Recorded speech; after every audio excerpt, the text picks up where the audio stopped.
jërëjëf jërëjëf dinaa fexe ba duma def comme mon jeune frère Ngagne Demba Touré dafa guddoon tuuti malgré que ñëpp a ngi toog di ko déglu parce que c'est tellement intéressant de l'écouter parce qu'il est très brillant li muy wax ci xam-xam la koy teg kenn bëggul woon nga dagg mon jeune frère wante comme man dama tàmm di guddal dinaa fexe ba du ma romb ñetti minutes ça je prends cet engagement. Bon d'abord vraiment damay gërëm sénégalais yi ci li nga xam ni moom lañ def ba tax Mame Birame wàcc mën a am inspiration bii mu am ba bind livre bii mu bind ci Sénégal retracer ñu fi nga xam ni fi la réew mi jaar ba àgg fi mu àgg. Mame Birame wax ci moom dina ma jafe ndaxte ku ne xam na ni man ci sama parcours lu ci ëpp Walfadjri moo ko fésal émission yu mag yu ma def yu bëri mag moom ñoo ko bokk mu nekk nit koo xam ni am na xam-xam il est très brillant ba noppi c'est un homme intègre parce que amoon nay jamono yoo xam ne ku amoon njëg di nga jar Mame Birame est quelqu'un de très engagé depuis sa jeunesse damay wax ne jaar-jaar dafa am solo parce que dañoo am ab président boo xam moo fi jógee ñàkk jaar-jaar moo ko dugal ci guute yi mu def parce que Mame Birame fi mu jaar université yëpp dafa nekkoon parmi les étudiants les plus charismatiques les plus emblématiques de la lutte kooku nag bu taxawee taxawaay bi mu am taxaw ci dëgg parce que équilibrisme dafa am ay journalistes yoo xam ni nekkuñ ci loolu les faits sont sacrés les commentaires sont libres mais libre du tax ngay jéem a équilibré ba gis dëgg ni comme waxoon naa démb ni kii moo ne ci dëgg tey mu nekkaat ci dëgg su ma ko waxee dañ naan dama koo faral nga taxaw ci dëgg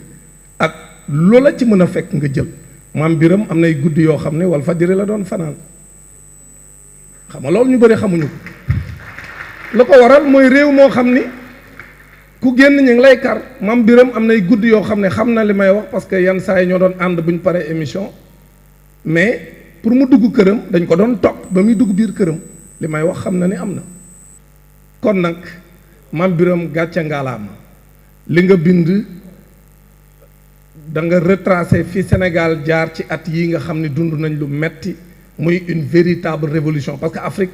le vent du changement dafa souffler de plusieurs années même celui qui était là peut-être il n'a pas vu venir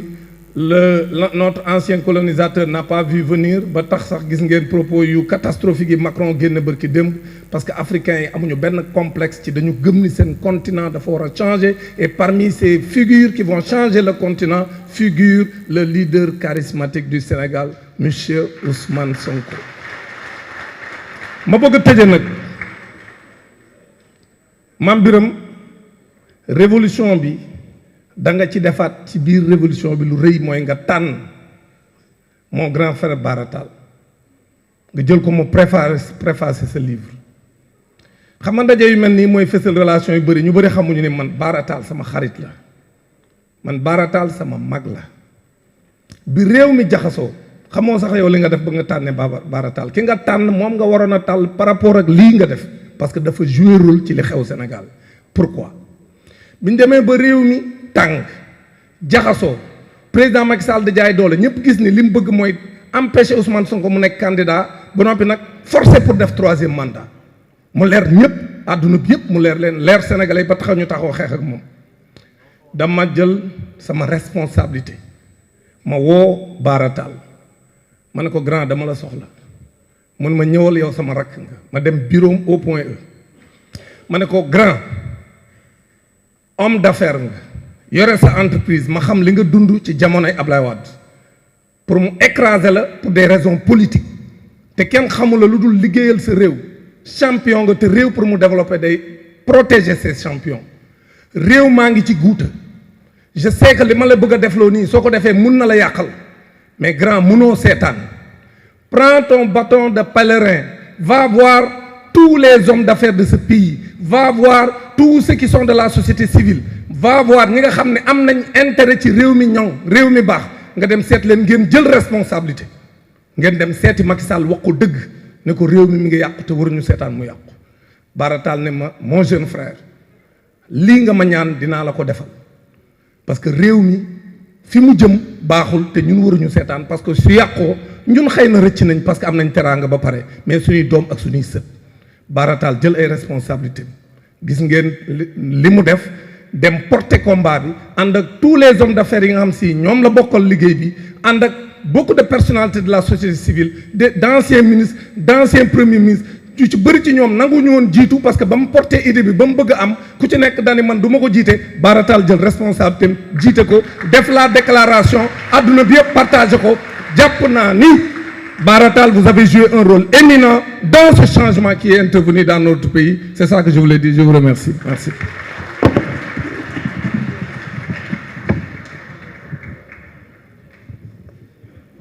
Jërëjëf El Hadji Dame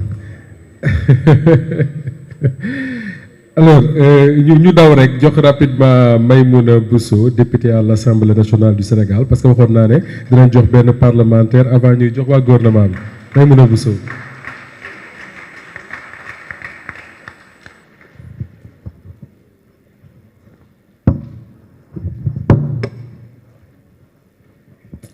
Assalamu alaikum. Mame Birame, merci. Merci car l'oubli est le pire ennemi de la mémoire. Et très souvent, on a tendance à oublier. Donc quand on a quelqu'un qui écrit, qui nous permet de ne jamais oublier, ou en tout cas d'avoir un socle pour toujours se rappeler, c'est extrêmement important de le remercier. De le remercier parce que Mame Birame a écrit sur la jeunesse, mais en réalité, il fait partie aussi des acteurs de ce changement. Il a été pionnier, car tout le monde sait qu'il n'y a aucune révolution sans conscientisation. Il n'y a aucun peuple qui peut se développer ou changer sans que les citoyens ne prennent conscience. On a tendance à parler de patriotisme. Souvent, je dis, pour être de bons patriotes, il faut d'abord être de bons citoyens. Et les gens ont tendance à penser que les journalistes doivent être autres que des citoyens. Les journalistes sont d'abord des citoyens. Un bon citoyen, c'est celui qui est impliqué dans son pays, dans l'intérêt de son pays, que ce soit politique, que ce soit tout. Et Mame Birame en est un bon exemple, une belle illustration d'un bon citoyen qui, dans son service, dans son travail, prend ses responsabilités. Dans ses chroniques, il assume. Quand il a fallu prendre position, lui comme des confrères de Walfadjri, n'ont fait que respecter l'adage qui dit la voix des sans-voix, c'est-à-dire parler pour les citoyens. Et c'est ce qu'ils ont fait. Ils n'ont pas pris parti, ils ont juste été des citoyens modèles. Ils ont accompagné cette révolution, ils ont accompagné ce changement. Maintenant, nous sommes là. Ce livre vient à son heure quand on parle de la jeunesse au pouvoir. Maintenant, la jeunesse doit payer.